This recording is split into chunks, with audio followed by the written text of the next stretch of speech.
What have you been playing these days in general, like outside of speedrunning Mario Party? A lot of Valorant, trying to get diamond. I'm Okay. one rank away, so I'm 70 RR away. I'm like 4 games, 4 good games, and I get it. So that's been like my big push, and then I want to quit that, and then just general chess here and there. Okay, keeping the tactical brain alive.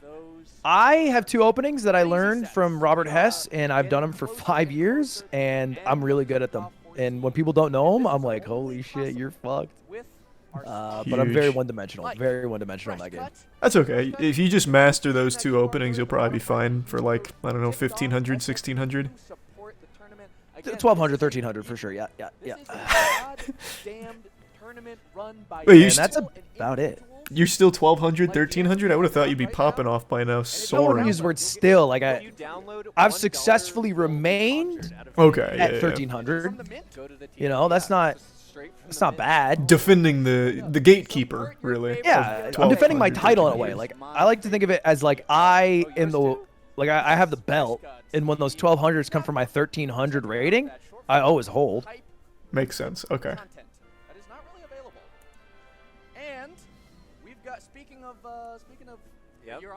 I was just thinking about. Just like you're successfully holding still plat in Val. Okay. Get a timeout there. Hurtful today, chat. I played a lot of single player games on stream though. I did the Tears of the Kingdom. How'd you like it? I love that game. I think that game's great. I thought so too. I haven't done it yet because I've just been putting it off, but I want to do Glitch until I'm massively rich now that I beat it. Just to walk around and do fun shit. Makes sense, yeah. Thanks for your sub, Geo and Run. I think, isn't there Elden Ring DLC soonish? I don't know if they have a date on it, but yeah, there's supposed to be some DLC at some point. I've been wanting to go back to Elden Ring. I've been watching a lot of content for it recently, randomly. It's so fucking good. And then have you heard of Pokemon Infinite Fusions? No, what is that? Like a ROM hack? It's like the most complete ROM hack that I've seen in Pokemon. It allows you to combine any 2 Pokemon and create like 2 different versions of them, and they have like art for almost every single possibility. You know, we're talking like thousands and thousands of possibilities. That sounds cool. It's very cool, yeah, because then you get different typings from that, and it's a pretty robust game. It's really well done. This came out in 2015. The Infinite Fusions? Yeah. Yeah, they've just updated it so much where it's like at a sick point now because they have like custom art for so many of the custom characters. That sounds cool. Yeah, maybe I'll give this a little look-see. Yeah, I think it's just fun at its core to just find like a Vaporeon and a Lopunny and be like, what are we getting here, chat? What fun stuff are we seeing here? That's an interesting fusion, yeah. I can only imagine how cool that one would be. It's because Lopunny. Thanks for resub, Forza. And I don't know if you heard about Vaporeon, but do you know the the number 1 Rule 34 Pokemon, right? Yeah, just. I mean, I picked it more so but yeah, some people for sure. Yeah, apparently it's not a ROM hack. It is a custom built game, which is crazier. That is pretty crazy. Sounds like a Jake Paul scam. Oh, it does sound a little Crypto-Zoo-esque. True. Infinite fusions, yeah. You can infinitely fuse your crypto for more money. It is genius. What about you? You've been playing a lot. Oh, there's been so many good games that have been coming out, man. June is a crazy month for games. Like we still, so we've already had Street Fighter, Diablo 4, and we still already have Final Fantasy 16 at the end of the month, and fuck, there's 2 more that come out this month and I forgot the names of. I am excited for Final Fantasy 16. You did forget Gollum, by the way. I don't know if that was intentional. Well, Gollum was May, Lud. It's not June. Right. Oh, duh. Yeah, we're talking June. Just, when it's that good, you give it 2 months. Yeah. Okay. Yeah, it makes sense. I'm sorry. Yeah, Gollum as well, obviously. You should play Gollum, actually. You should do a stream doesn't stop till I beat Gollum. Oh my gosh. How long to beat? Let's check. It's like an 8-hour game, but that's gonna be the longest 8 hours of your fucking life. Just grueling. Oh, it's brutal. What's funny is that it says, well, I guess there's not that many posts of it. It says 12 hours to beat main story and 15 to do all the sides, which seems like they didn't have a lot of side stuff on it. I didn't even know it was like, I didn't know there were side quests in it. And I beat that fucking thing. I didn't see a single side quest. I definitely want to play Final Fantasy 16. Yeah, that looks amazing. Although the trailer for it looked very stereotypical. You know what I mean? Well, yeah, the gameplay trailer is what really sells it, though. I haven't seen that. Actually, maybe that's what I should look at.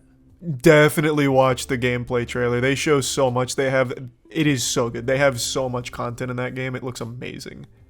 Yeah, because in the trailer on the PlayStation or whatever, it was just like dragon, hot anime guy. You know, it's just like it felt like I was like, oh, that's weird. But maybe I'll look at the gameplay. Yeah, definitely watch the gameplay. It looks so good. You play 15? I did. I've played pretty much every Final Fantasy. That's not an MMO. What's your favorite? It's a tie between 7, 8, 9, and 10. I think 7 through 10 are actual masterpieces, and they hold up so well. What a four-way. Did you like Remake?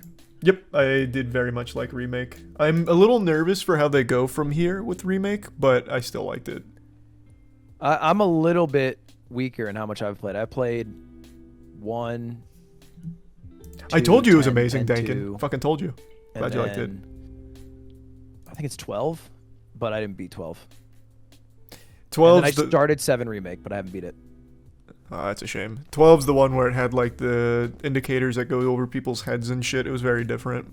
Yeah. You played 1 and 2? Yeah, because it came out on PSP, and they're actually really fun.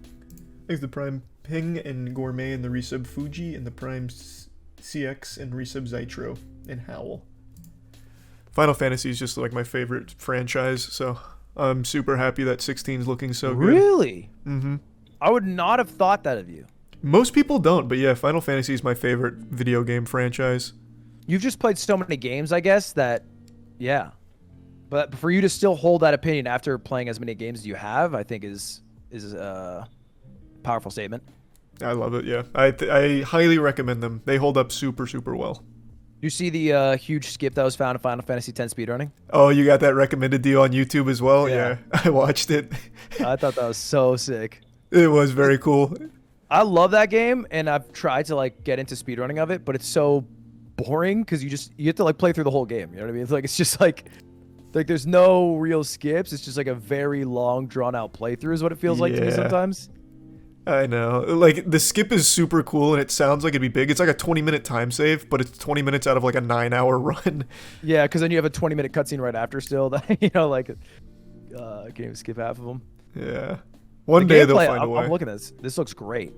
Yeah, I love it. I think Final Fantasy 16 might actually be game of the year. If it goes as well as I think it can, I think it can beat Tears of the Kingdom. No, you're bold.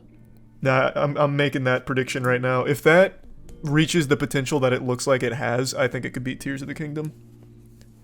This is the hottest take you've had, but I respect how hot of a take it is. I think Tears of the Kingdom was so godlike that it can't be beat, but that's fair. It's I like an open mind. I love Tears of the Kingdom a lot, but this could just be the Final Fantasy weeb in me, like with hopium. Right. But I really feel like that game has the potential.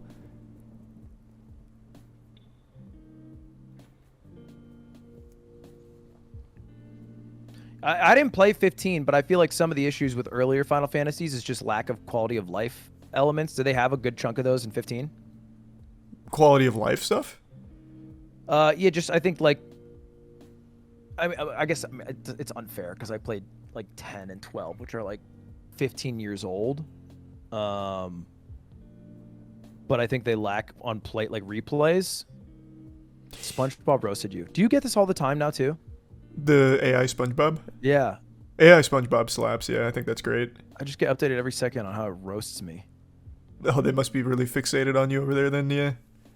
Hold up, you never played Final Fantasy? No, I never played Final Fantasy 15. I should, but should I? Should I go back and play it? I don't know how well it holds up. I imagine it's still super fun, but as far as quality of life goes, one thing I didn't really like about Final Fantasy 15 is how tedious it felt to get to a lot of places. Like, it was fun in the beginning, but then it starts to lose its luster. But outside of that, I think the game's still fun and fine. They don't have like good fast travel. They didn't when the game came out. Yeah. But I know it's got a lot of updates, so a lot of people say that it's like the best it's been now. So it's probably worth checking out. The game's still cool.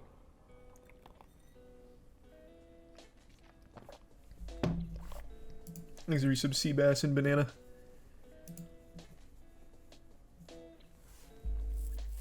What do you think about Kingdom Hearts? Hate it. What? Yeah. Like, I'm nostalgic for Kingdom Hearts 1 and 2, even though I don't think I ever beat either one of them. But Kingdom Hearts 3 I thought was the absolute worst story in all of gaming. And it was an absolute chore to play through, a miserable, torturous experience. Okay, that's valid. But what's wrong with 1 and 2? Oh, what's wrong with 2? Well, really nothing. Like I said, I'm nostalgic for them, but I don't think I ever beat them. So I don't have a strong opinion on 1 or 2. I just have a very strong opinion on 3. I think 3, I haven't tried this, but I imagine if I went back and I played it and I didn't use the triangle thing, it'd be a lot more fun. No, I don't think anything saves 3. The gameplay's fine. I think 3's gameplay is still kind of fun. It's just the story is the worst thing ever written. Like, actually the worst thing ever written. So on my first playthrough, I just went through it like a regular NPC gamer, and it, like, you know, triangle command comes up, I click it, and I think they ruined the gameplay for me, because it would be like, you know, giant fucking roller coaster in the middle of this fight that just kills everything. Yeah. That was cool, as opposed to like 2's gameplay, which I thought was really dope.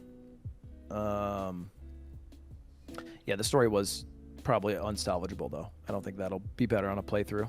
No, there is nothing that can fix how awful Kingdom Hearts 3 story is. There is nothing as bad as Kingdom Hearts 3 story in all of gaming. Fucking Gollum has a better story than Kingdom Hearts 3. Yeah, that's fair. That's fair. I'm excited for the new one still. I hold out hope. For Kingdom Hearts 4, have you seen anything from it yet? Just like the cinematics, yeah. Yeah. It's like just Sora in Japan. I'm hoping that it's just like a reset for it so it can tell a different story as opposed to get locked into like 55 different titles worth of nonsense exposition and lore that have no bearing on the overall world. Yeah, they lost that really quick. Like, in 1, it's like, here's all these worlds. They're all, like, connected right now because of the darkness. We have to, like, seal them off. And they just kind of lost that halfway through. But I like the idea of, like, Sora just, like, you know, put him in Japan. Throw him in Paris. You know? Yeah. I think that's cool, yeah. Make it real wacky. So how deep into Kingdom Hearts are you? Are you a big Kingdom Hearts fan? Yeah, I've played 1, 2, 3. I've done a bunch of lore videos, or watched a bunch of lore videos. Mm-hmm. I played Chain of Memories, Birth by Sleep, and I've watched the animations for the 350 whatever over 2. And I think that's all I've played. And then just, like, yeah, looked at the lore. Okay. Yeah, that's much more than I expected. So Tiana is a massive Kingdom Hearts fanatic. So she plays through like every single Kingdom Hearts game like once a year. Every single fucking one of them. Even like the rhythm game, just for that little tidbit of canonical lore at the end. Wow. So I see like bits and pieces of all of it. It is so unbelievable how convoluted that fucking web is. Half of those games have no real connection to the overall lore. Like the whole cyber world.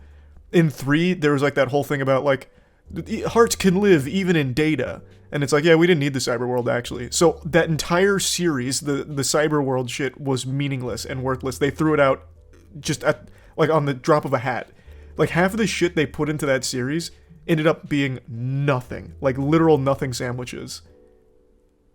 I think a big flaw that Kingdom Hearts has is a similar flaw to what Marvel has now, which is that like the plot required too much playthroughs. Like you should have just understood what was happening if you played 1, 2, 3. Yeah. But if you did that, you don't get it. Like you have to play 358 over 2. You have to like check out Dream Drop Distance. Like it doesn't make sense unless you play through or understand all the other shit, which I think is bad. Like I think the main series should be detached. Oh, absolutely. You shouldn't have to play through all that shit. Like do homework on it. It's stupid. No, Like the fucking mobile game is like canonical. Like you needed to play the mobile game for the ending of Kingdom Hearts 3 to make any level of sense, and even then, it barely makes sense. So these cunts last played at LSI.